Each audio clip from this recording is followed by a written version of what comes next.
ध्वनिर्वर्णा पदम् वाक्यमित्यास्पद चतुष्टयम् यस्याः सूक्ष्मादिभेदे वाग्देवीं तामुपास्महे।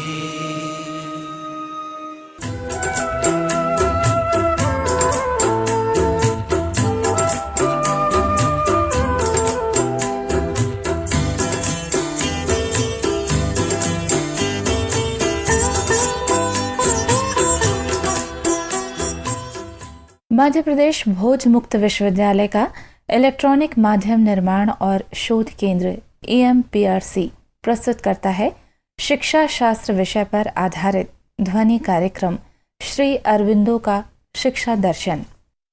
ये कार्यक्रम M.Ed प्रथम वर्ष के विद्यार्थियों के लिए प्रश्न पत्र शिक्षा का दार्शनिक एवं सामाजिक स्वरूप के खंड 2 दार्शनिक विचारधाराएं एवं शिक्षा में उनकी भूमिका की तीसरी इकाई पर आधारित है। इस कार्यक्रम के विषय विशेषज्ञ और वार्ताकार हैं डॉक्टर महेश जैन। इस कार्यक्रम का ध्वनि मुद्रण, संपादन और प्रस्तुतिकरण किया है अमर बहादुर यादव ने। तो आइए सुनते हैं शिक्षा शास्त्र विषय पर आधारित ध्वनि कार्यक्रम श्री अरविंदो का शिक्षा दर्शन।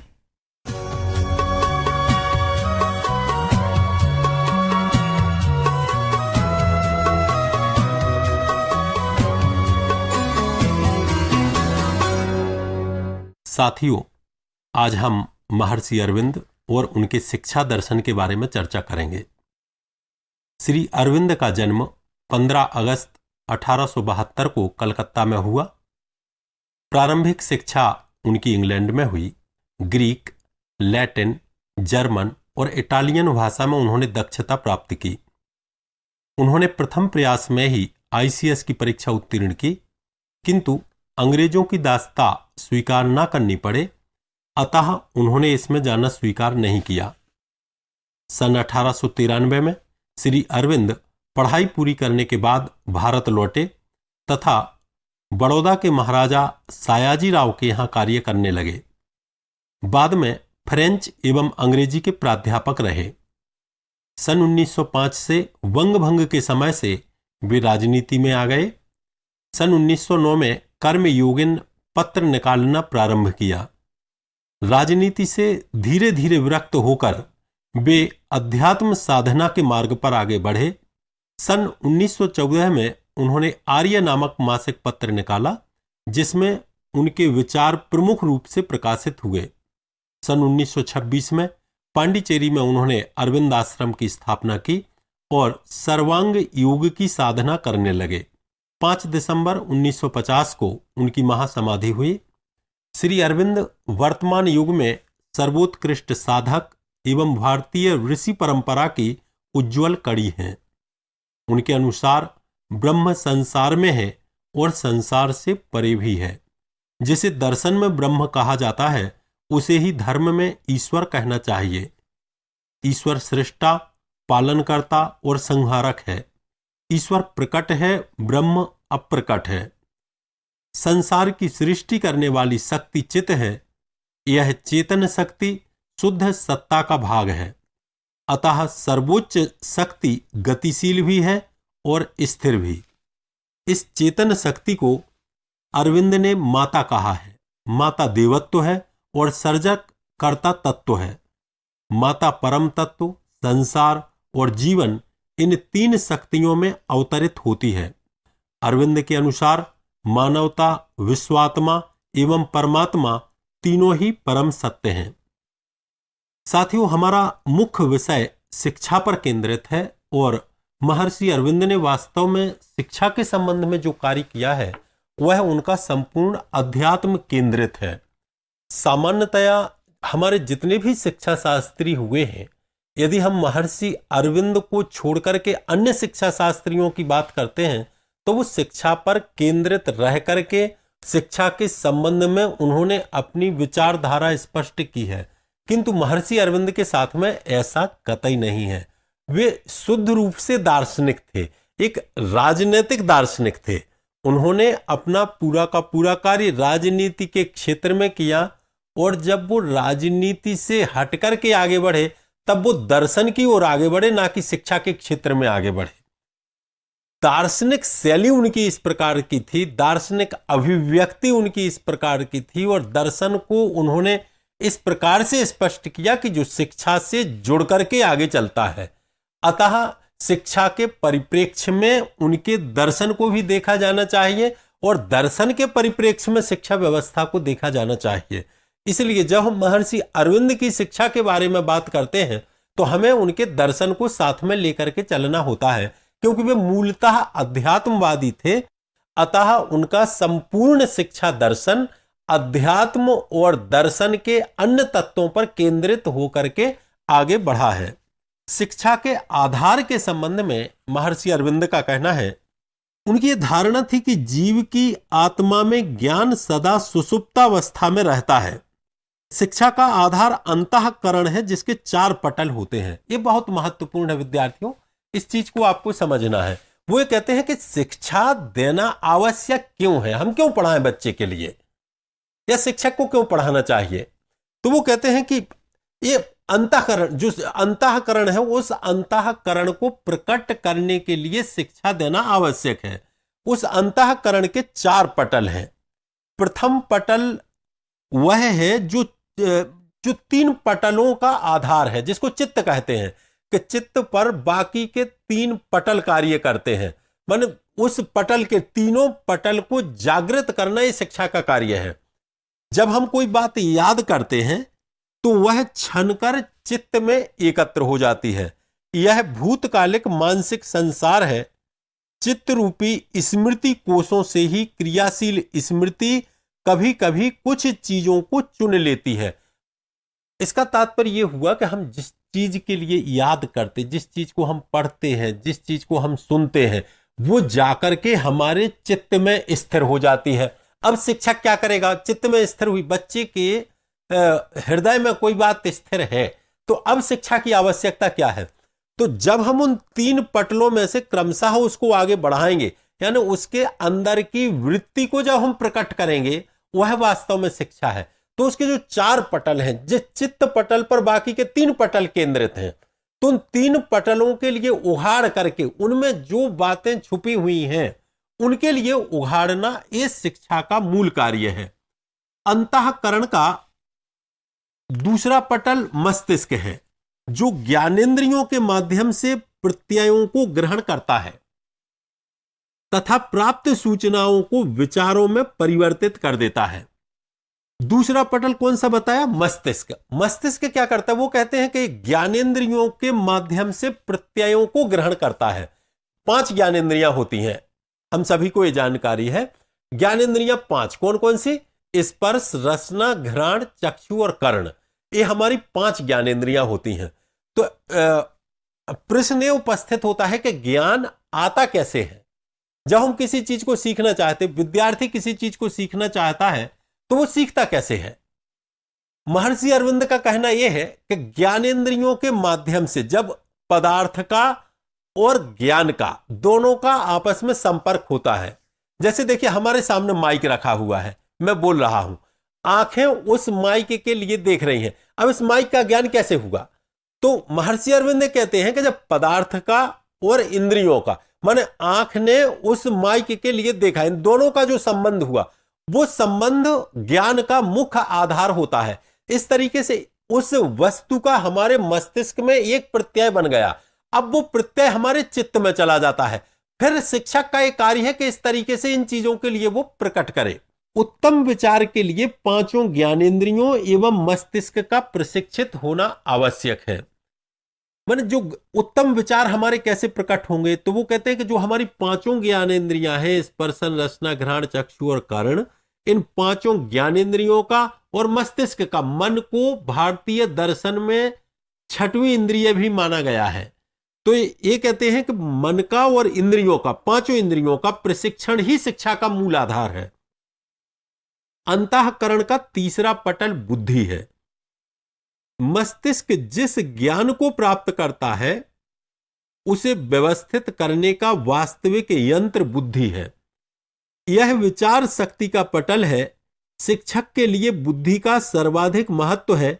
इसमें रचनात्मक, विश्लेषणात्मक, संश्लेषणात्मक एवं आलोचनात्मक शक्तियां निहित होती हैं। अब तीसरे पटल के रूप में देखिए, प्रथम पटल उन्होंने बताया था चित्त का, जिसके ऊपर तीनों पटल टिके हुए थे, ठीक। दूसरे नंबर का जो पटल था वो था ज्ञानेंद्रियों के माध्यम से, जो हमारी 5 ज्ञानेंद्रियां हैं उनके माध्यम से मस्तिष्क में प्रत्ययों का निर्माण करना। और तीसरा पटल था बुद्धि। तीसरे पटल पर जाकर के बुद्धि क्या करती है कि कौन सी चीज उचित है, कौन सी चीज अनुचित है, किस चीज से हम प्रेम करते हैं, किस चीज से हम द्वेष करते हैं, किस चीज में गुण है, किस चीज में दोष है, ये सारा का सारा कार्य बुद्धि का है। तो वो ये कहते हैं कि तीसरा जो पटल है वो सबसे महत्वपूर्ण है। और शिक्षक का कार्य क्या है? शिक्षक का दायित्व है कि वो जो तीसरा पटल है उस पटल के लिए जागृत अवस्था में रखे रहना, उस पटल को जिंदा बनाए रखना, ताकि बच्चे की जो बुद्धि है वो रचनात्मक, विश्लेषणात्मक, संश्लेषणात्मक तथा आलोचनात्मक रूप ग्रहण कर सके। और यदि शिक्षक ये सारे कार्य कर सकता है, उसकी बुद्धि को जागृत कर सकता है, तब शिक्षक अपने आप में जो उसका मूल दायित्व है वो उसका निर्वहन कर रहा होता है। अंतःकरण का चतुर्थ पटल सत्य के अंतर्दृष्टि परक प्रत्यक्षीकरण की शक्ति है। इसमें ज्ञान का प्रत्यक्ष दर्शन होता है। चौथा पटल वास्तव में एक अंतिम अवस्था, जिसे दर्शन में एक अंतिम अवस्था कहते हैं, या निर्विकल्पक की जो एक अंतिम अवस्था होती है कि जहां स्व का, पर का, किसी चीज का कोई भेद नहीं, एकमात्र ज्ञान साक्षात्कार का विषय रहता है। वो एक अत्यंत योगियों की उत्कृष्ट स्थिति है। और उस उत्कृष्ट स्थिति को प्राप्त करना यद्यपि हमारे दर्शन का अंतिम लक्ष्य होता है, पर हमारी शिक्षा के जो मूल बिंदु हैं वो बुद्धि पटल पर जाकर के सीमित हो जाते हैं। लक्ष्य हमारा यही रहता है कि चौथे पटल तक हमारी शिक्षा कार्य करे, पर शिक्षक का कार्य यह है कि वह चौथे पटल के लिए प्रेरित करे, पर तीसरे पटल पर बच्चे की बुद्धि को विकसित करने के लिए शिक्षक सर्वाधिक रूप से कार्य करे। शिक्षा के उद्देश्यों के संबंध में महर्षि अरविंद का यह मानना है कि वास्तविक, जीवंत एवं सच्ची शिक्षा वह है जो बालक की सुसुप्त शक्तियों को जागृत करे। मन शिक्षा बच्चे के लिए, जो बच्चे की जो शक्तियां हैं, जैसे जो तिलहन जो होती है, तो तिलहन में जैसे तेल व्याप्त रहता है, उस तेल को निकालने के बाद ही हम उसका उपयोग कर सकते हैं। उसी प्रकार से महर्षि अरविंद का ऐसा मानना है कि बच्चे में ज्ञान अंतःकरण में है, उसको प्रकट करना ये शिक्षक का कार्य है। तो सुसुप्तावस्था की जो शक्ति है ज्ञान की, उसको प्रकट करना शिक्षक का मुख्य दायित्व है। व्यष्टि एवं समिष्टि की संकीर्ण सीमा से निकालकर बालक को मानववादी एवं समग्रवादी बनाना है। आत्म शिक्षा ही सच्ची शिक्षा है। विभिन्न प्रकार की सूचनाओं को एकत्र करना शिक्षा नहीं है। शिक्षा का काम मानव के मस्तिष्क एवं शक्तियों का सृजन करना है। वे कहते हैं, हम जिस शिक्षा की खोज में हैं वह एक भारतीय आत्मा और आवश्यकता तथा स्वभाव और संस्कृति के उपयुक्त शिक्षा है। केवल ऐसी शिक्षा नहीं है जो भूतकाल के प्रति भी आस्था रखती हो, बल्कि भारत की विकासमान आत्मा के प्रति, उसकी भावी आवश्यकताओं के प्रति, उसकी आत्मोत्पत्ति की महानता के प्रति और उसकी शाश्वत आत्मा के प्रति आस्था रखती है। इस प्रकार से उन्होंने शिक्षा को एक विकासात्मक घटक बनाया है, जो केवल व्यक्ति का विकास नहीं करती, जो केवल व्यष्टि तक ही सीमित नहीं है, वह समिष्टि तक सीमित है। उसमें केवल हमारा घर नहीं, हमारा परिवार नहीं, उसमें समाज के साथ पूरा समुदाय है, और समुदाय के साथ में पूरा प्रदेश है, प्रदेश के साथ में पूरा देश है। इस प्रकार से वो कहते हैं कि शिक्षा वास्तव में वह है जो केवल व्यक्ति का विकास नहीं करती, अपितु पूरे देश के विकास में अपनी सहभागिता रखती है। वही सच्ची शिक्षा कहलाती है। श्री अरविंद के अनुसार शैक्षिक उद्देश्यों का निर्धारण केवल मनोविज्ञान के सिद्धांत नहीं करते, वरन उस पर सामाजिक दर्शन एवं भावी समाज की परिकल्पना का प्रभाव पड़ता है। महर्षि अरविंद का ऐसा मानना है कि हम मनोविज्ञान के आधार पर यदि शिक्षा की व्याख्या करें कि जो मानव जो बालक का जो मस्तिष्क है उसको केवल विकसित करना शिक्षा है, महर्षि अरविंद कहते हैं ऐसा नहीं है। केवल हम मनोविज्ञान के आधार पर शिक्षा की व्याख्या नहीं कर सकते।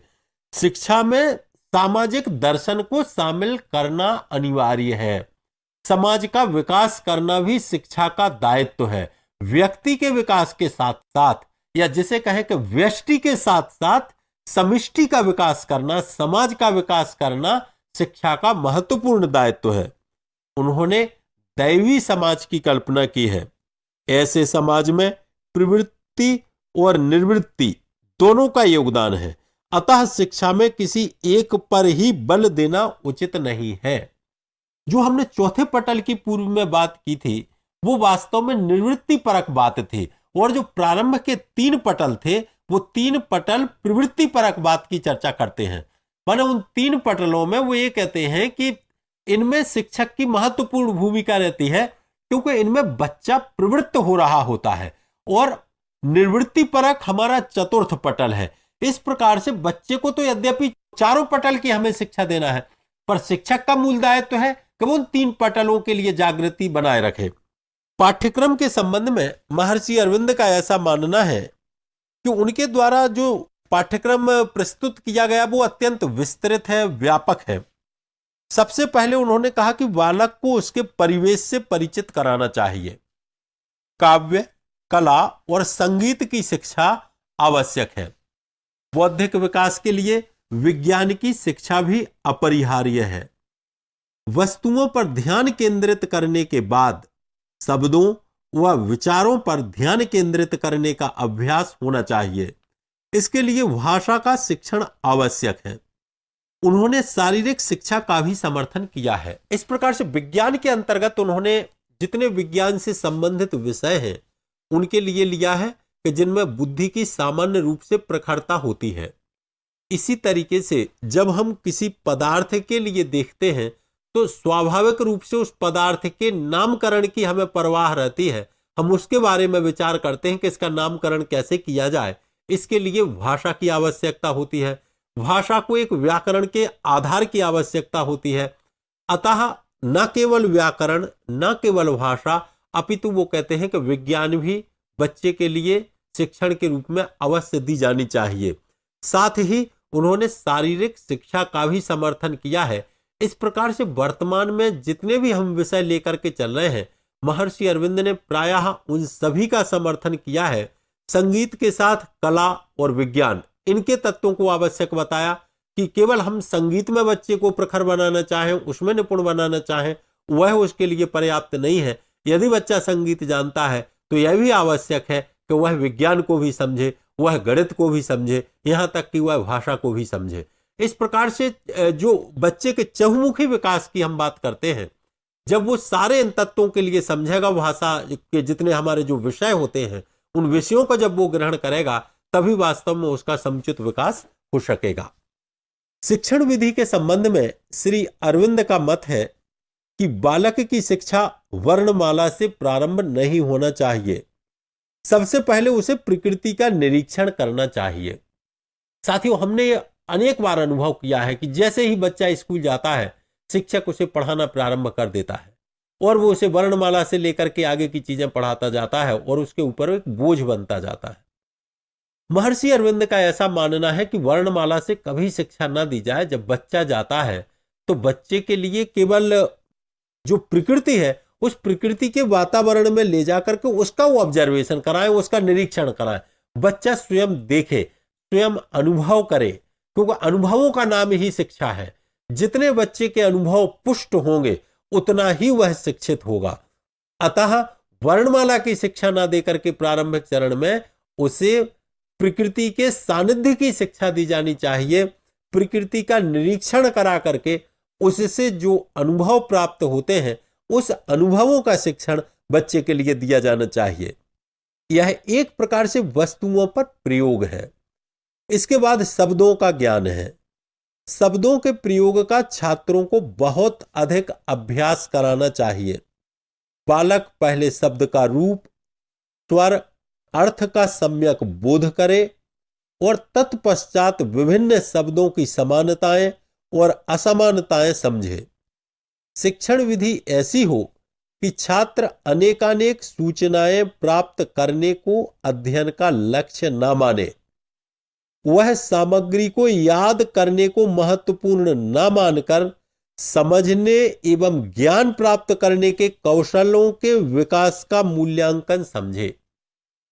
यह अत्यंत महत्वपूर्ण है कि हम बच्चे के लिए ये चाहते हैं कि वह इतनी वस्तु या इतना प्रकरण या इतनी इकाई रट करके आ जाए। महर्षि अरविंद कहते हैं कि केवल सूचनाएं बच्चे के दिमाग में भर देना ये शिक्षा नहीं है। यदि वह उस सूचना को समझ ही नहीं रहा है तो केवल रटने मात्र से उस बच्चे का कोई हित नहीं होगा। अतः जो हम सूचना देते हैं वो बच्चे के अवबोध के लिए होनी चाहिए, सूचना के लिए नहीं होनी चाहिए। शिक्षण विधि ऐसी हो कि विषय सामग्री का चयन कुशलता पूर्वक हो।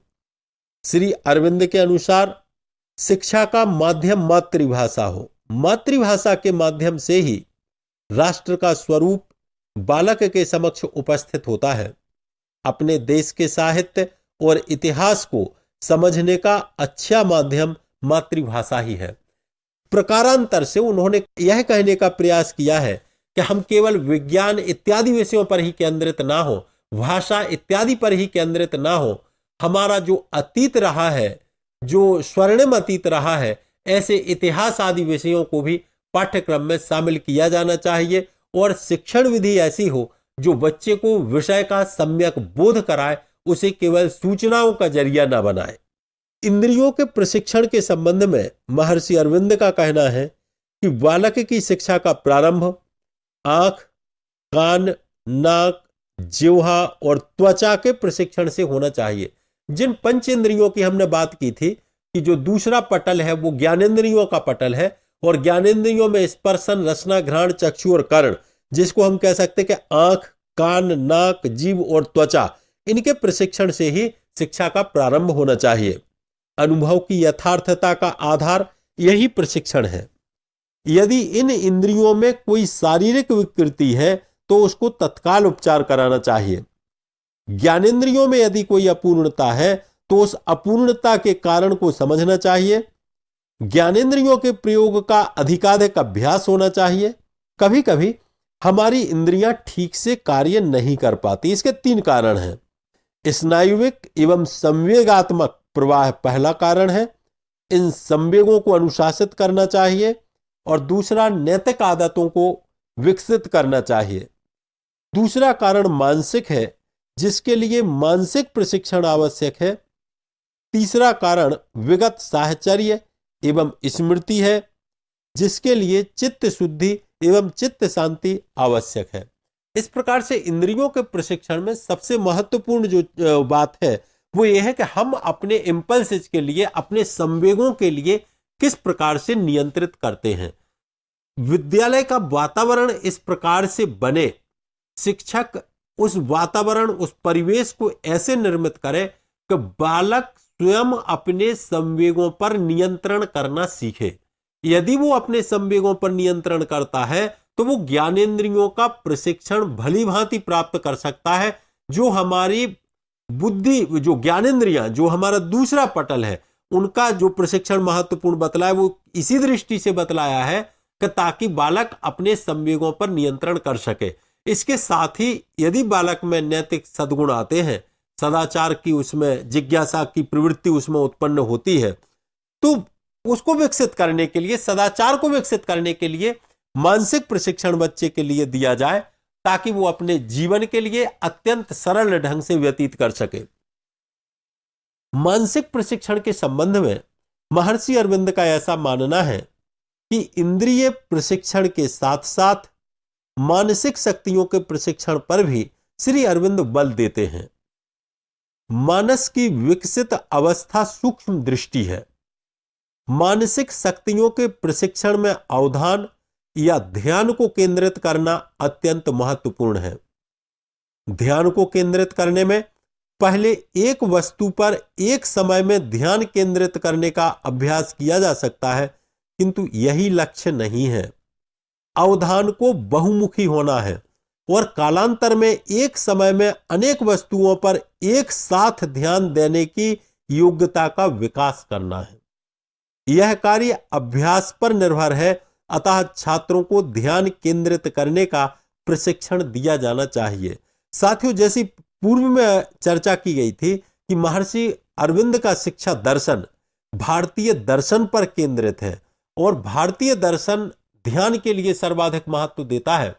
अतः उन्होंने शिक्षा के प्रशिक्षण के संबंध में इस प्रश्न को उठाया कि हम ये कहते हैं कि हमारा ध्यान केवल एक तत्व की ओर ही लगना चाहिए या आत्मा की। भारतीय दर्शन ये कहता है कि आत्मा की ओर ध्यान लगना ही सच्ची शिक्षा है। महर्षि अरविंद कहते हैं कि केवल हम एक तत्व का ध्यान नहीं करें, एक समय में अनेक वस्तुओं पर हमारा ध्यान जाना चाहिए और हमें सभी पर नियंत्रण करने का प्रशिक्षण प्राप्त होना चाहिए, और वही सच्ची शिक्षा है। हम केवल एक बार में एक समय में ध्यान केंद्रित नहीं कर सकते हैं। हमारा प्रशिक्षण इस प्रकार का हो क्योंकि बच्चे के लिए बहुत विकास करना है और वो बहुत सारी गतिविधियों पर एक साथ नियंत्रण रख सके, इस दृष्टि से मानसिक प्रशिक्षण दिया जाना चाहिए।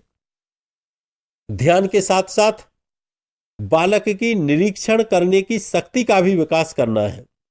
इसके अतिरिक्त उसके कंठस्थीकरण करने की शक्ति को भी प्रशिक्षित करना है। निरीक्षण कंठस्थीकरण के अतिरिक्त बालक की निर्णायिका शक्ति का भी विकास होना है। यह कंठस्थीकरण से आशय किसी विषय के कंठस्थीकरण से नहीं है। यहां इसका तात्पर्य किसी विषय को समझ करके उसको धारणा में बैठाने से है, ताकि जब बालक चाहता है कि हमें उस विषय के लिए, उस इकाई के लिए स्मरण में लाना है, तब वो उसे स्मरण में ला सके। इसके लिए यदि उसने उस इकाई को समझा हुआ है और उसको बहुत अच्छा उस इकाई का ज्ञान हुआ है, तभी वह उस इकाई का उपयोग सम्यक रूप से कर सकता है। अतः वो कहते हैं कि केवल हम ध्यान को इस रूप में केंद्रित ना करें या हम कंठस्थीकरण को इस रूप में केंद्रित ना करें कि केवल विषय के लिए हम रटते रहें, अपितु रटने के बजाय हम उस विषय को समझें और समझने के बाद उसका उपयोग करें। इसके साथ ही वो कहते हैं कि निर्णायिका शक्ति का भी विकास होना है। शिक्षक का यह दायित्व है कि किसी भी वस्तु के, किसी भी व्यक्ति के, किसी भी स्थान के, किसी भी इकाई के और किसी भी विषय के बारे में बालक गुण दोष के आधार पर निर्णय लेने में यदि सक्षम होता है, तब हमें यह मान करके चलना चाहिए कि बालक को सच्ची शिक्षा दी गई है। अतः हित और अहित, राग और द्वेष आदि चीजों में कौन सा विषय उचित है, कौन सा अनुचित है, किस विषय को पढ़ने से बच्चे को अधिक लाभ होगा, इत्यादि गुण दोष के आधार पर बच्चे में निर्णय लेने की शक्ति का विकास किया जाना अत्यंत आवश्यक है। मानसिक प्रशिक्षण में कल्पना शक्ति के विकास पर भी बल देना है। मानसिक शक्तियों के प्रशिक्षण में एक अन्य प्रशिक्षण भी आवश्यक है और वह है बालक की तार्किक शक्तियों का प्रशिक्षण। बच्चे के अंदर किसी भी वस्तु को ग्रहण करने के पीछे तर्क करने की शक्ति का विकास अवश्य होना चाहिए। बालक जब कोई कार्य करता है, वह कार्य क्यों कर रहा है, उस कार्य के पीछे उसका लक्ष्य क्या है, वो क्या प्राप्त करना चाहता है। शिक्षक यदि कोई विषय पढ़ा रहा तो वो क्यों पढ़ा रहा है। ये तर्कना शक्ति दोनों की मजबूत होना चाहिए। शिक्षक की भी मजबूत होनी चाहिए और बच्चे की भी मजबूत होनी चाहिए। अतः ऐसी शिक्षा बच्चे को दी जाए कि जिससे उसकी तर्क शक्ति का अधिकतम विकास हो सके। तथ्यों के अनुशीलन द्वारा निष्कर्ष निकालने की ट्रेनिंग छात्रों को अवश्य मिलनी चाहिए। इस प्रकार महर्षि अरविंद ने शिक्षा के क्षेत्र में अध्यात्म का मिश्रण कर शिक्षा दर्शन को एक नई दिशा प्रदान की है। धन्यवाद।